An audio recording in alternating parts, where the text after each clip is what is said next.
Greetings everyone and welcome to the BlastCast. I am Jarvis. With me always is the guy I shoot when he's looking at menus, Lightning Dragon. You're a dick. Revenge is sweet. Alright, this week on Around the Verse we had quite a lot of things talked about. They talked about the truck stop modular hangars, and they're at the white box stage, and this is great. They showed off the interior hangars, and they're going to have different varieties, things that, you know, hangers that could be gone through a normal kind of doors on the side, or they could be set so that they have a door so you go straight down like you do right now at Levski. So I'm really looking forward to seeing this, and because I think it'll eliminate a lot of the trolling that we see out there in the verse. You know, you've got your ship parked, and heck, the very first time I took my my Saber out, in fact, I got the video on it, some freelancer rammed me, took half the ship out. We talked about this months ago, like last year, that we need hangars for people to land in so you don't get trolled while you're on the hangar. Oh yeah. I mean, there's nothing more annoying than when you have a really, really expensive ship and you get to experience the thrill of watching an Aurora smash directly into it. Not to mention if your ship is full of cargo. I've always said the first day that Star Citizen launches, I'm just going to be sitting in a space station watching the chaos, because it's going to be brutal, and after all the ships are floating around the station, the parts of them, I'll get in my reclaimer, and I will fund my game for the next few months. It's going to be glorious. Alright, CIG showed the Gemini R97 shotgun. It's a physical-based shotgun, and what I really like about this one, why it caught my eye, and I'm even mentioning it, is that it's an adjustable choke for short or medium range. I really like that. In fact, if there was a shotgun I was going to use in the verse, this would be the one. I think it's amazing. Alright, and they showed a bit more of the character customizer. Not looking too bad. Initially, it's just going to be modifying the way your head looks, but that's good enough. I can't imagine they're going to be adding a whole lot of body modifications so they get all their animations locked in, or a way to have some adjustments based upon little physical changes. Obviously, you're not going to be able to do something like Star Trek Online, where you used to be able to make a character about 1 foot tall, but it'd be a bit much. We need tiny Yodas. We do. That would make the game. Also the Force. The Force would probably be a good idea. We have that. It's called Diane. Anyway. Alright, they showed some more mobi glass updates. They were showing some of the features, some of the stats they want things to show. The problem I have with it is it's still too transparent. And the big problem I have with the mobi glass is anytime you put it against a background that has any sort of light source to it, or just basically if it's a blue background or a light colored background, it's really hard to read. I would really like to see. You can barely read the icons on your wrist. That's what the little glowy crap is on your wrist. Exactly. Like, what button am I pushing? Well, yeah, and it's really bad because I have that gold armor. Oh god, it must be worse. Oh, it's terrible because I mean, I like the armor, but the reflection on that when my wrist goes up, it literally, the reflection around the wrist goes right through all the buttons, and I'm like, I have to remember roughly where the button is and then smack it. So what we need is we need customizable armor, and you just change your left glove to be pure black. Well, the armor is customizable, but yeah, I mean, like one particular glove. Yeah, just the left glove. Just the left glove. You know, from your elbow to your your fingers. I'd be Michael Jackson to space. No. From your elbows to your fingers, you just place the glove and the gauntlet to be just pure black, a flat black. And then hopefully you can use your stupid ass Omni tools. Or, hey, here's an idea. Stop making everything glow. And stop making it transparent. Yes. I mean, make some. It's okay to have. We got the rendered texture, and those holograms look pretty solid. I mean, they look like a very large character sitting in the room some of the time. So let's take that kind of concept and apply that to the mobi glass so we can all see what we're doing. All right, so this whole episode of Around the Verse was mostly about weapon balancing. They said, you know, it's really funny because, you know, we've. It wasn't weapon balancing. It was talking about weapons. Yeah. It was like, it's one of those things that we you know, that's great and all, but you know, we really want to know more about the flight model and weaponry, seems to be the spoke or the hub of everything they do, and this really needs to stop happening. Now, they said, of course, they can't play test the ships when only half are built, but you got enough ships right now to play around with, to test flight mechanics. You got enough variations. You got the 300 series, the Hornets. You've got some larger ships, the Connie, Freelancers. Or here's an idea. Caterpillar. Why don't you just focus on building one ship with all the current, things? Because, I mean, I'm sure I've said this. I'm sure you've said this. I'm sure everybody has said this. But Item System 2.0 is not done, and it's not in the game yet. So they can't test anything until it's done. True. So if they can at least, do a mock-up at best, right? And they can say, okay, well, this is how the ship should be with, full Item System 2.0. And then just test that ship against itself, right? Then you have a baseline. Right. And then you go, okay, well, this is what it should be doing, and you can tweak it from there. And then you tweak down or you tweak up, depending on the scale of the ship or whatever. Exactly, and like then, we did that with the episode about making. We did an episode called "Adding Variation to Flight," and that's you get a ship to perform or fly the way that you want it to, and then once you've got the model set the way you want on that ship, then you can start making adjustments to other vehicles. And you can do it just based on a grid. Now, I know that they've gotten rid of the concept of like we used to have like a size 1 thruster, size 2 thrusters, and I think what they're going to be doing with those is more setting the thrusters to the individual needs of the ship, and that's fine because you can actually make better adjustments to how you want ships to fly that way, and I'm not against that at all. I totally get that. But this, and I get that they're trying to always balance things to kind of keep the current gameplay, I guess, tenable, but it's really not very tenable at all, and for the most part to me, don't start with weapons, because shooting is not the thing that most players want to do the most. See, there's a poll here, and it's on the forums in general. It was by Svets Bowman, and I'll go ahead and put the picture up. He did a general poll to the people in the forums and showed a general breakdown of what people want to do. Now, the top 3 are Explorer at 70%. This is extrapolated up based upon the percentages, and you could vote for different categories. You could vote for 5 or 6 if you want to, but 70% of the people wanted to be explorers, 55.35 wanted to be trader cargo transports, and 36.9 will be miner, 31.83 salvager, 23.88 smuggler, and that's the first combat profession you get to is bounty hunter at 23.15. And even a lot of bounty hunter actually might involve more FPS. It's kind of a split, depends on where your target is. Oh God! Until they fix FPS, that'll be just horrible. We'll get to that on later on during the week. Anyway, so the thing is that the chart very clearly indicates, and we've seen other polls like this before, so this isn't the first one, but the results pretty much stay the same constantly. The most important thing people want to do, what's on their mind the most, is flying. Now, yes, combat's important, but combat's going to be the thing you're going to be doing the least amount of time. Now, even if you're a combat pilot, getting from A to B, getting to your target, maneuvering in that environment, you're going to be doing that longer than you are depressing the trigger. So this has to be the focus. And every time I see them start off like, oh, we're balancing weapons, this is how the weapon, and the funny thing is that they're balancing weapons, but they're not touching the weapon systems. See, you can balance damage, you can balance fire rates, but they're not changing how you use the weapons. Because nothing's plugged into Item System 2.0, so you just have to fix everything all over again. Right, well, what I'm saying is that, the one thing that they won't touch, they keep talking about how it's an iterative development. So the thing is that as they iterate, they won't touch or try different mechanics when it comes to how gimbals work.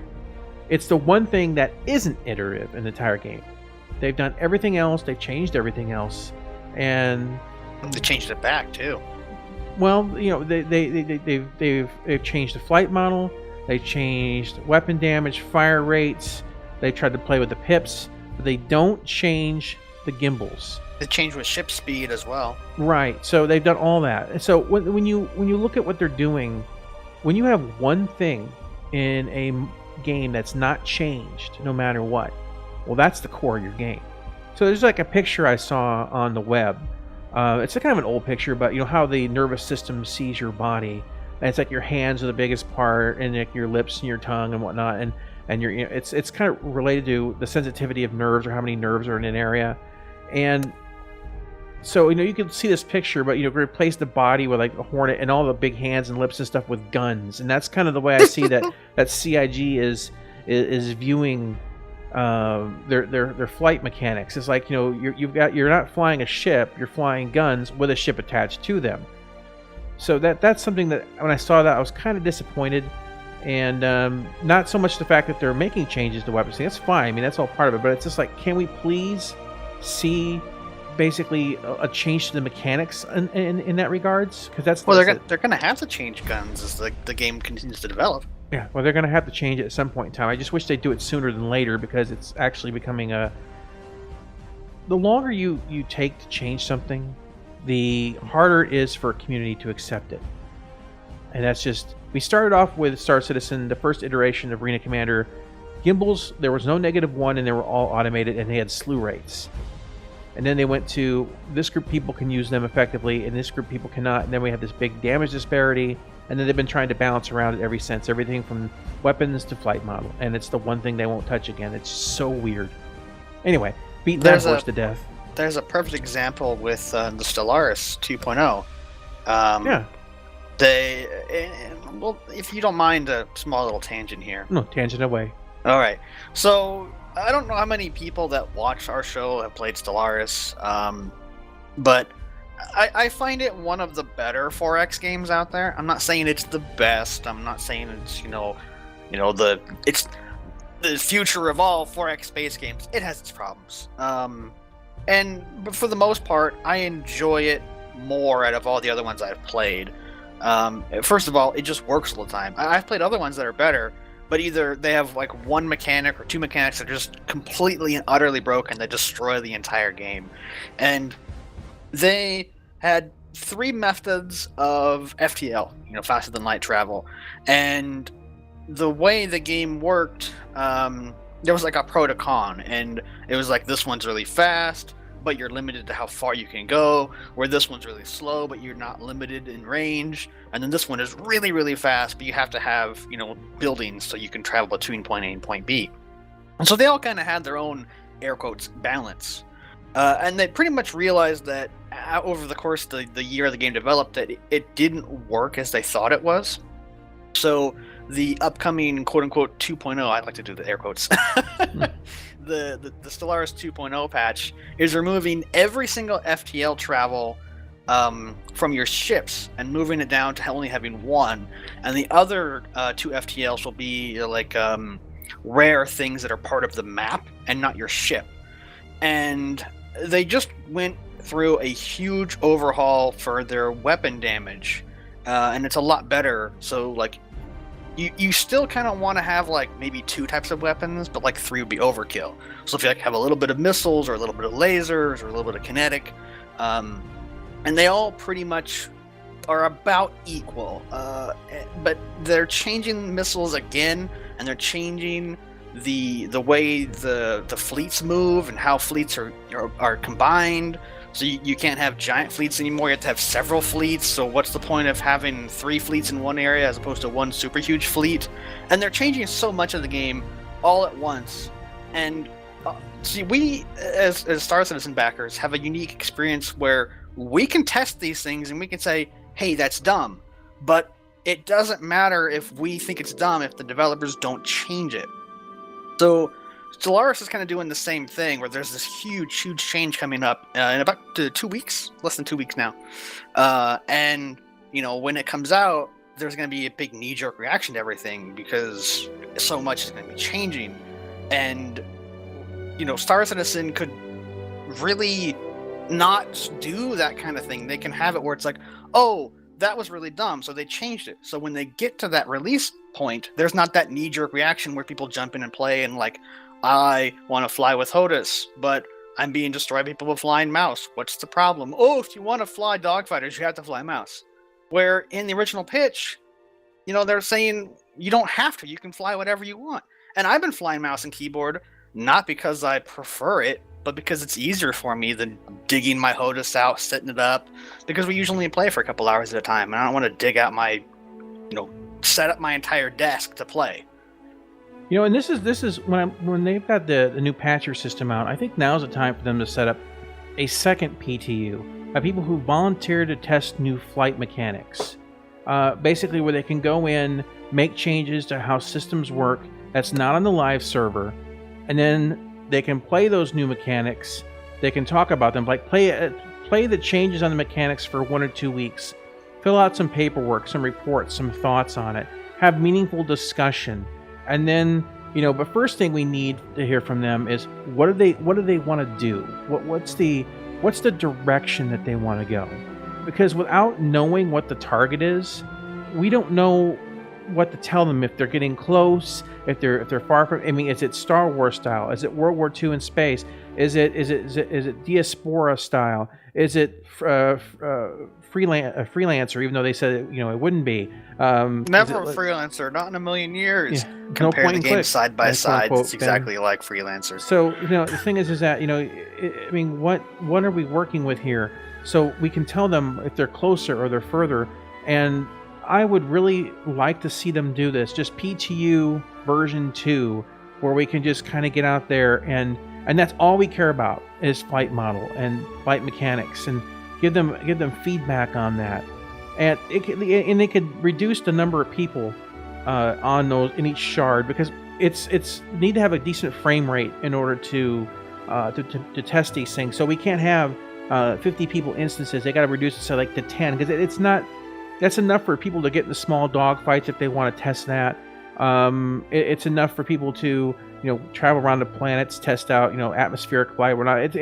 It's about a variety of different things that they can test, but with less people on the server, there should be less lag, higher frame rates, and that way people can get a better feel for it. So I would like to see them do something like this, because Squadron 42 is around the corner, and this is the time to start getting this nailed down. Because if they make a change to flight mechanics, anything they make a change to also has to be factored back into the AI.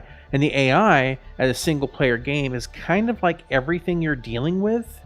So they need to, the sooner they can nail this down, the sooner they can make tweaks to their AI so that the ships that you're flying against in Squadron 42 fly better. But they want to have the Squadron 42 fly the same as Star Citizen. I mean, so they need to make sure that they're the same from basically day one. Obviously, there might be some patches and tweaks as it moves along just a little bit, but the general feeling needs to be the way that it's going to be finalized.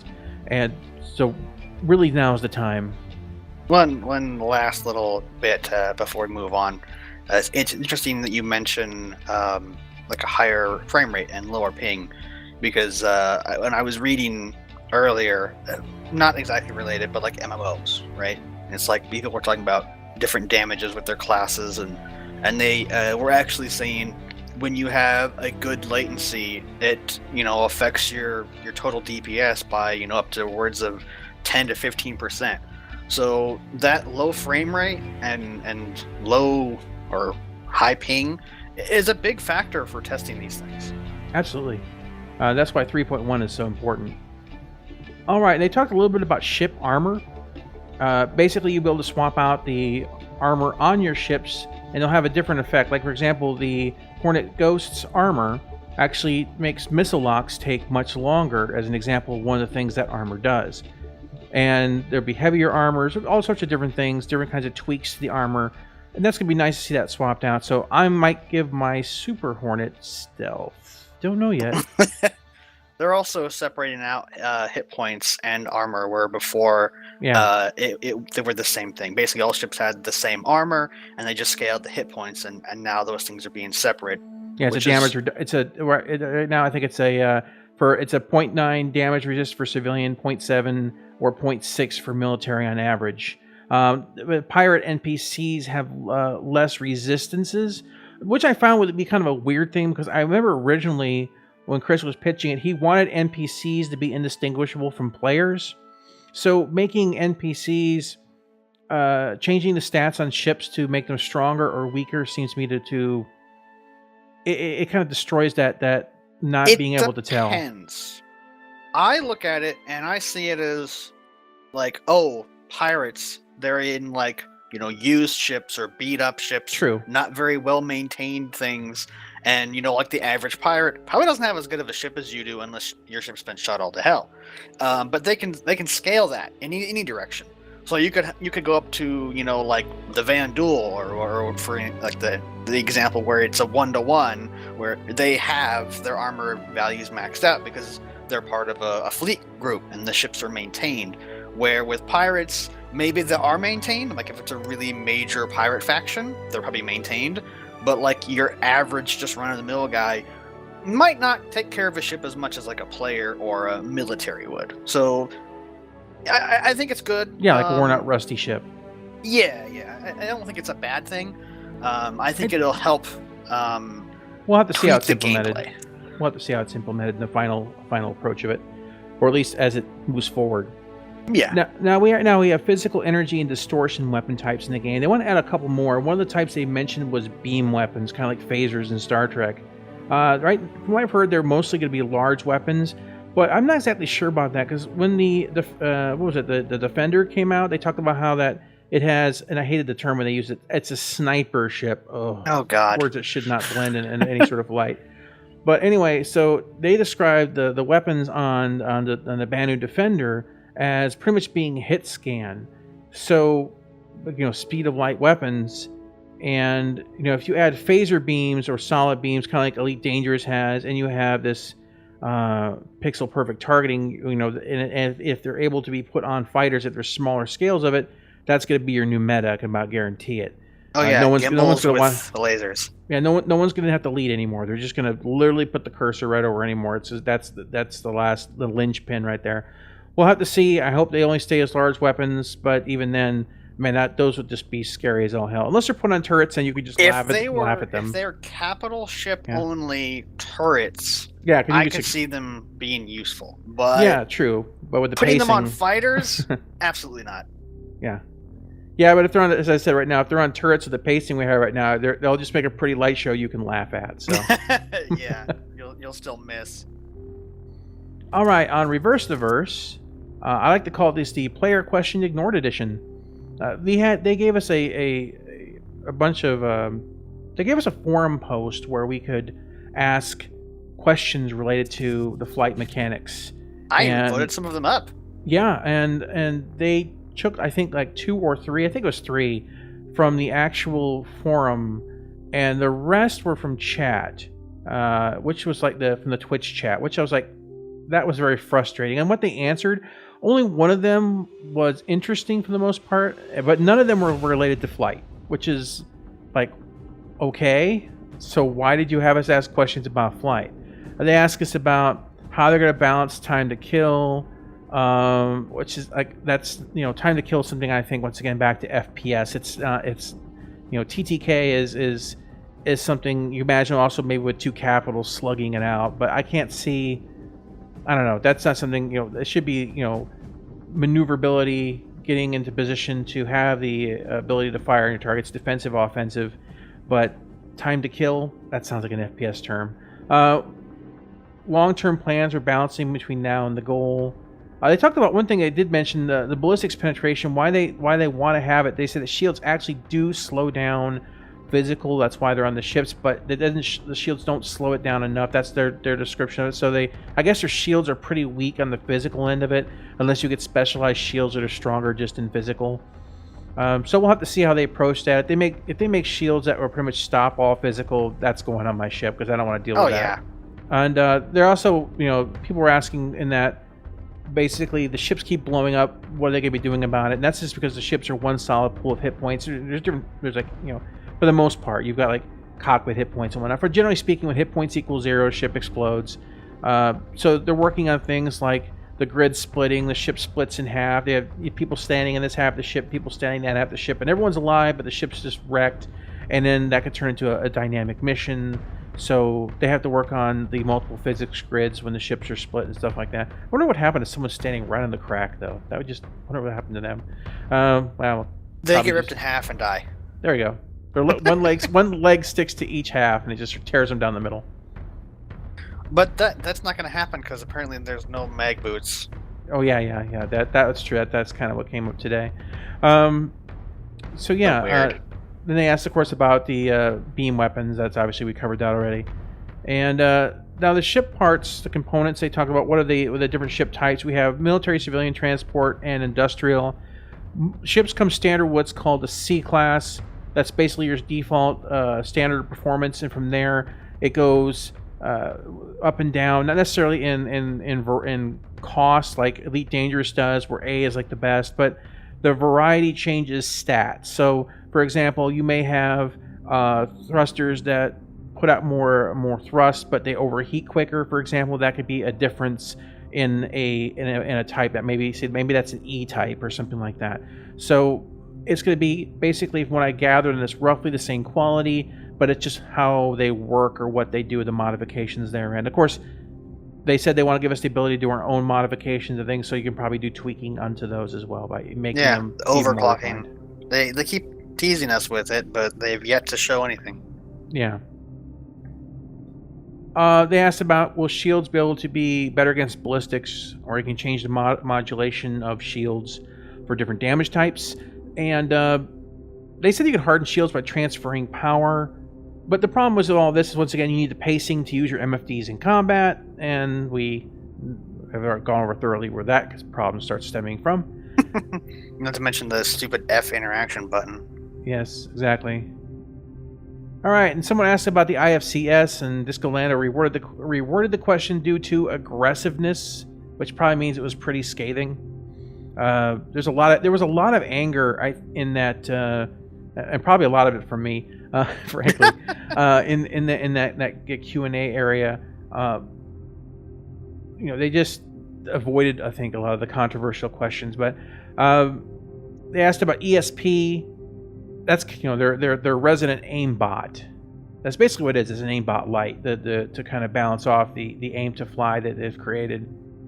So the whole thing about that was just how to get the pips on target, and how it was just kind of turning off and on at the wrong times. And it's literally the kind of thing, if you've ever played an FPS, ESP is essentially speaking that thing that moves that last few, helps you get those not overshoot your, like, I'm trying to think how to put it. Have you ever played Halo? Well, don't use the Halo again. on consoles. I have no problem with that. Yeah. You know that as you get close to the guy you're shooting, it kind of like helps you from overshooting your target. Kind of keeps a little bit of a smoothing out. So essentially it's the same thing. ESP is just an FPS mechanic strapped into ships. In Mass Effect 1, I don't know if it was in the other games, you could set your difficulty scale, and what it was is, because like as you fired the gun, your area of where your bullets would go would get bigger and bigger.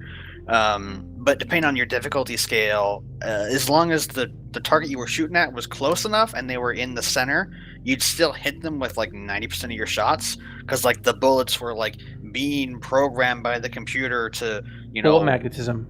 Yeah, basically. Yeah, someone recommended that too as well in the forums last week as a. It wasn't last week. It was a couple weeks ago as a solution to the problem. It's like, no, that's more automation. It's more automation to avoid automating the one thing that needs to be automated to stop this automation. Anyway, they talked about the turrets. This is the one that was somewhat interesting, because I kind of chuckled at this. They said, no.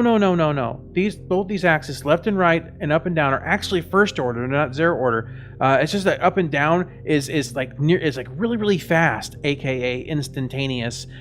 Now, if you make first order so that it instantaneously moves exactly where you put your cursor in a particular axis, that's called zero order. You can't just call it really fast first order. Okay, so what that is you have a zero order and a first order. I don't care what they call it. It feels like a mouse and acts like a mouse, it's zero order. So yeah, they want to keep working on that, tweak that, and they want to eventually, hopefully, give players the options where you could just have both options. I don't know why you'd want to have sloppy and tight as options, but hey, if they had controls for turrets, let's give them the benefit of the doubt. Let's say they make a true first order system for the turrets, but then they have a zero order system for turrets. Who the hell's going to use the first order one when the zero order Exactly. offers exact perfect control? It's like, do you want sloppy controls or do you want tight controls? do you want bad controls or you want good controls? Gee, I don't know. I really like me some bad controls. Exactly. What kind of choice is that? It's not a choice. No, it's a bad choice. And like anything in the game, when you have a bad choice, no one will ever choose the bad choice. No, it will never happen. Unless you're doing some kind of like achievement / punishment run, like making the game more difficult on purpose. Gag reel. But you wouldn't do that in a multiplayer game. No. All right, and they talked about interdiction. It was kind of interesting because interdiction is the one main mechanic apparently that can be patched outside of the game without the player actually downloading a patch. One of the times they talked about something it was kind of funny. They described it as the interdictions becoming self-aware, where a pirate would interdict somebody, and then it would start redoing interdictions and pulling more NPCs in. Like it was interdicting interdictions, and it was just basically spawning and spawning and spawning. And they had another time too, as they described it as Lando, I guess, described it as the first cross server like shard functionality. Someone would get interdicted on server A, and the pirates would appear on server B. So someone would get stopped. There was nothing there. That explains a few times actually why I was actually getting stopped and there was no ships. So that really explains a lot.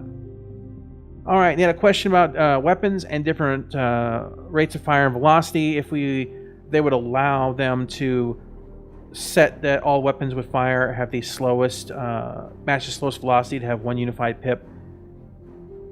Well, I can kind of understand that mentality. I don't know how they'd make it so bullets suddenly spontaneously travel slower. But the thing is that this is kind of a byproduct to some degree of monoboat thinking, because right now there's not a lot of reasons to have a mixed loadout anyway. Maybe they could just, I don't know, have all projectiles have the same speed. There's a thought. Yeah. That's a possibility, definitely. And they talk about bringing them closer, definitely.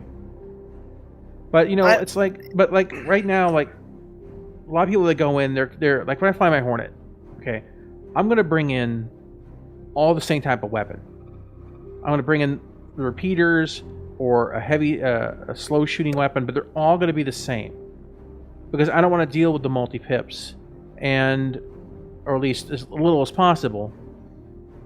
And there's little incentive not to do it. Now, if we had a much more limited energy pool, then maybe like, okay, my ship can only fire, let's say, 3 of these at the same time, and or this many at the same time, whatever, pick your number, and then I'm going to have a couple physical weapons because they're low energy and they also work better at the hull than the energy weapons. So having reasons for mixed loadouts is so important in this game to get rid of the monoboating.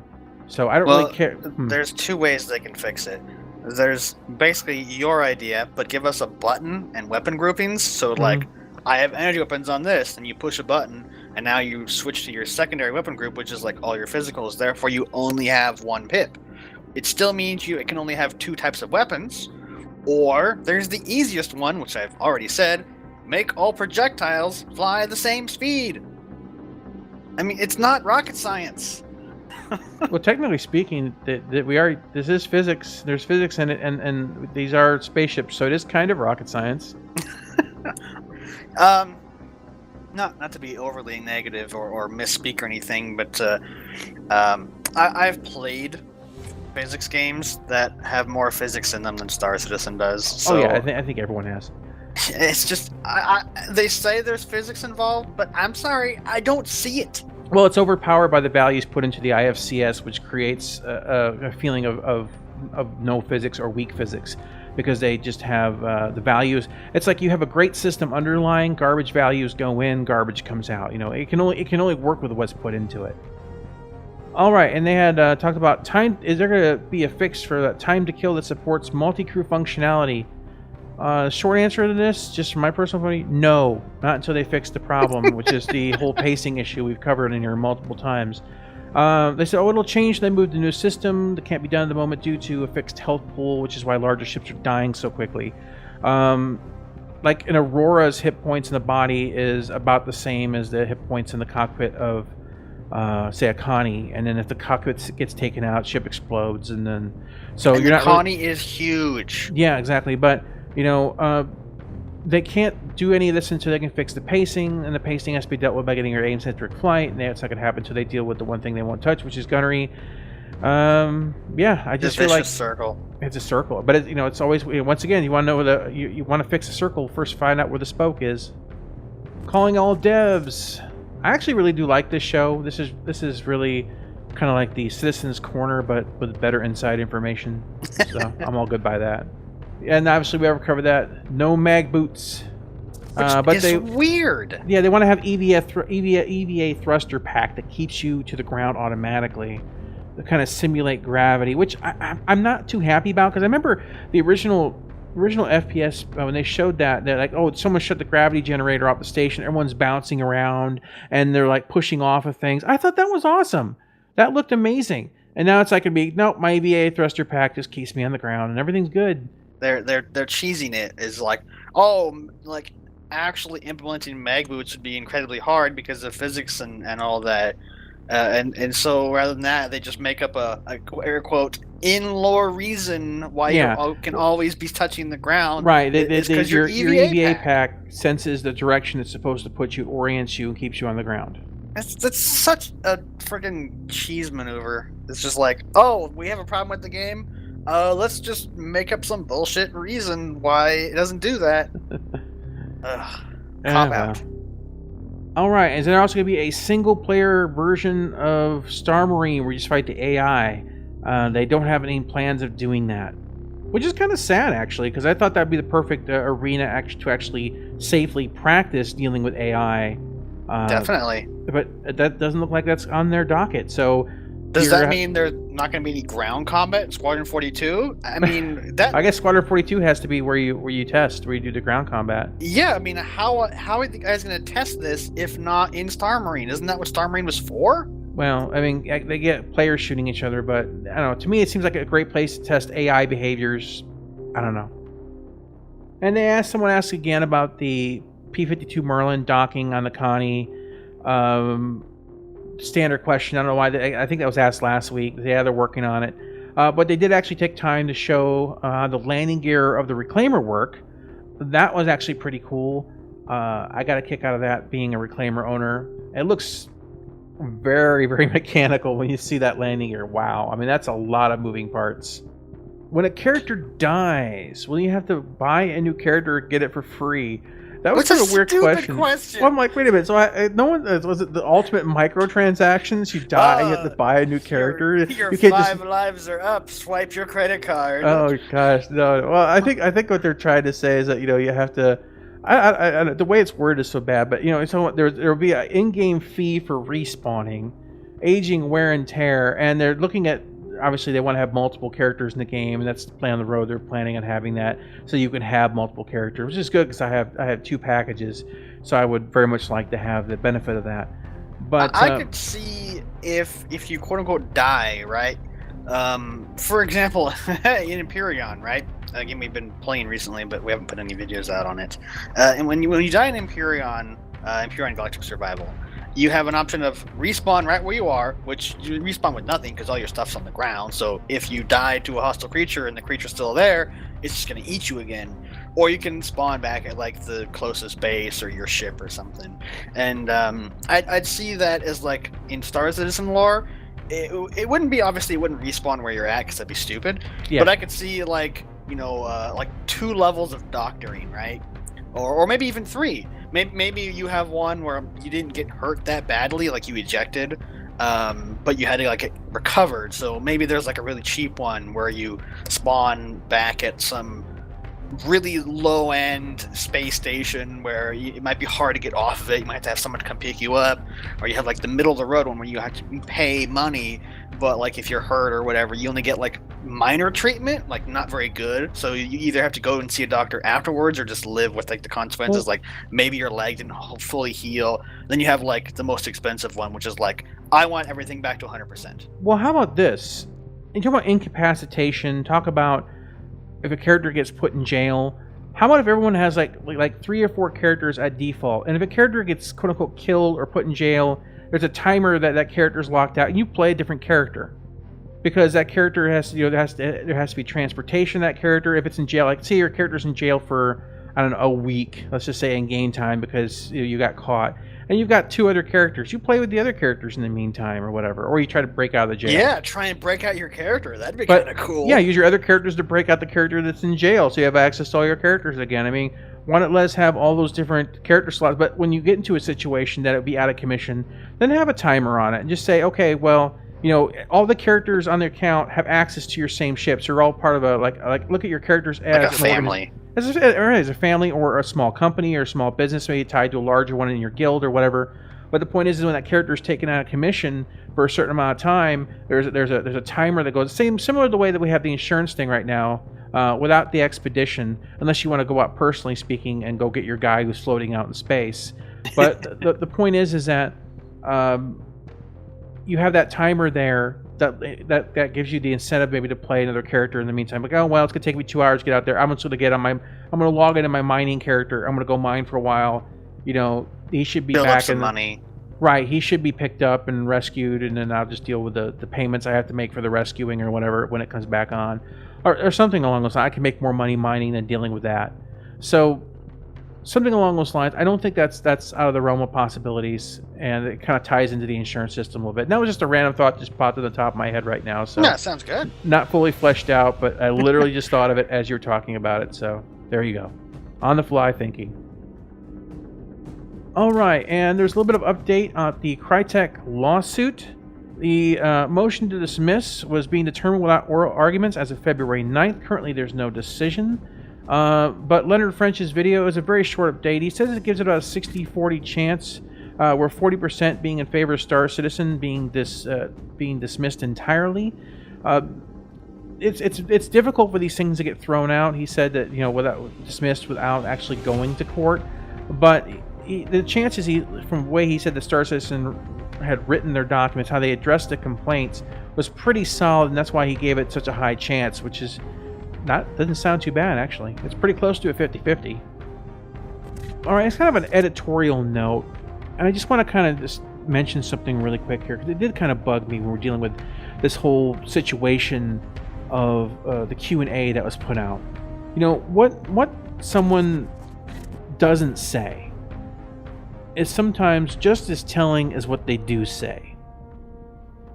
When you ask your community to give questions about their concerns with Star Citizen flight, and you don't pick those questions as the primary, you don't address the things which are clearly all over the forum boards as concerns, and you dance around it again. Or you relabel it as, oh, you meant this. It's like, yes. No, I did not. That does not look good for you. That's the same reason you guys had to pull down your roundtable discussion. You can't even find that video on RSI's YouTube channel anymore. It's been disabled because it was an embarrassing debacle. And which one was that? The one where they said, top men, here we are. Yes, top men. Yeah, that one's that one. Last time I looked for it, and I was even talked about in the forum, it's not there anymore. Now, if someone's got a copy of a mirror, I'd love to get a link sometimes. I'd love to have that as a download of my reference videos. But yeah, we'll just put it at the end of every single video. Yeah, top men. Top men, here we are. So, when you want feedback from your people, it's important to say what your goal is. It's so hard to give you effective feedback if you're not willing to tell us what you're trying to do. So CIG, you have a responsibility to the people backing your game to lay out very clearly, either in an animation, or I don't care if you grab paper airplanes and whoosh them around with your arms in the air trying to describe things. Oh, please do. And make the whoosh sound effects as well, and pew pew pew. Yeah, exactly. I want to see how you want things to move, how you want things to act. I know Chris Roberts did that thing with his hands that one time, but that was kind of sloppy. I don't really want to use that as reference, but I want to see something, an animation, a demonstration. Let us know how you want things to fly so we can tell you good, bad, right, wrong. Because asking, how does this feel? Yeah, compared to what? I mean, how does it feel when I sit in a chair? I don't know. It depends on the chair. I mean, you can't just ask a general question like that. You know, Right. if I went and got a really nice, expensive chair, then yeah, it'd probably be good to sit in that chair. But my butt hurts from sitting. I have to move my position and stuff. And I'm sorry, my butt hurts from just plain Star Citizen. It's like talking about the chair analogy. It's like asking the chair is if it's a good chair is like, but you don't know if they wanted a recliner, if they wanted a love seat, if they wanted a kitchen table chair, if they wanted an office chair. They just said chair. Okay, so yeah, we know flight model, flight mechanics, but what's your goal? What kind of chair do you want? So we can tell you if it's the right kind of chair. I'd love to have a lazy boy chair once again. That'd be nice. The tangent has been achieved. All right, guys, and on this week's Explore the Verse, Lightning Dragon, my brother Captain Tyler, and myself go and try to kill each other in Star Marine to test some of the mechanics of basically FPS in the game and give you our general feelings about how the FPS feels at this time in the game. Because feelings are important. All the feels. Forever. And on the playlist this week, I step into a more advanced ship in Evocron Legacy, or Evochan, and try some more complex stuff. So check it out. I want to try some more of the difficult things out there in space. And on that note, we're going to wrap up this week's BlastCast. Probably was a pretty long one. Do apologize. Some weeks are busier than others. Well, what that means is the next 2 weeks are going to be absolutely nothing. So enjoy this while it lasts. We will catch you on the next one.